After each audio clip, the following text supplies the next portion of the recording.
My name's James. Why do I believe in God? There are many reasons, but in terms of physical evidence, the recent discoveries about the universe, for me, are compelling evidence. I studied chemistry at university in 1972 and was always fascinated by atoms, which everything is made of, and what held them together.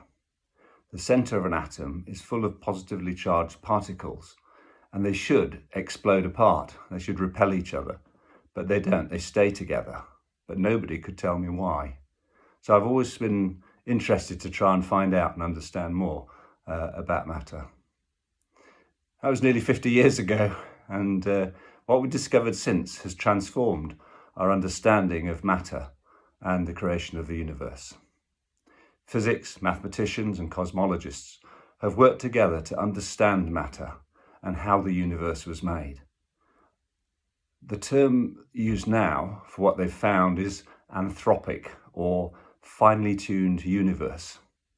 And the term describes how the universe has come to be made through incredibly finely balanced forces, all tuned more finely than anything else that we have ever been able to make as human beings. By finely tuned, I mean millions of times more accurately than the atomic clock, which is accurate to 1 second in 13 billion years and is the most accurate thing we've ever made. Well, all these forces are more finely tuned than that, to an astonishing degree. Two leading scientists, Frank Tipler and John Barrow, published the anthropic cosmological principle in 1988, which laid out the many constants and forces that make our universe possible. The writer Frank Tipler, who is certainly not a Christian, said, "When I began my career as a cosmologist some 20 years ago, I was a convinced atheist. I never in my wildest dreams imagined that one day I'd be writing a book purporting to show that the central claims of Judeo-Christian theology are in fact true, and that these claims are straightforward deductions of the laws of physics as we now understand them. I've been forced into these conclusions by the inexorable logic of my own special branch of physics." He also said, "Christianity is not mere religion, but an experimentally testable science." He was really struck by what they found, and he wrote the key book that has been written in science. He had other explanations for why that might have happened.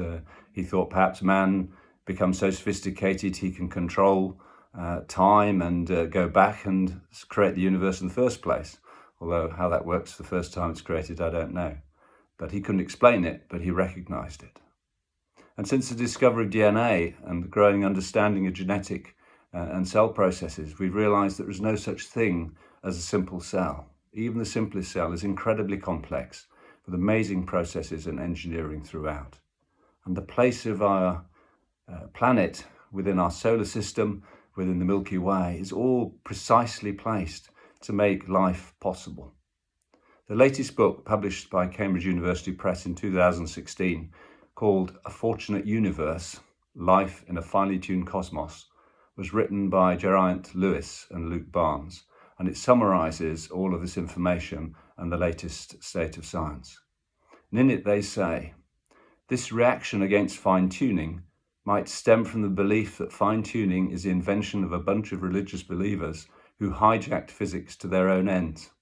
This is not the case. The field began in physics journals and remains with physicists. In fact, it all points so clearly to an active creator-designer that you have to start from the point of there cannot be a God to refute all the evidence that is there. And from there, you're left scratching your head. As Tipler said, in the future, we must get clever and go back in time and make it happen ourselves. Others decide there must be billions of universes, and they call it the multiverse. We're lucky to happen to be in this one. Too lucky for me. To me, it's obvious that God made it, and he made us creative, thinking, communicating people who are capable of love, to discover who he is and to love him in our own time. And that's why I believe.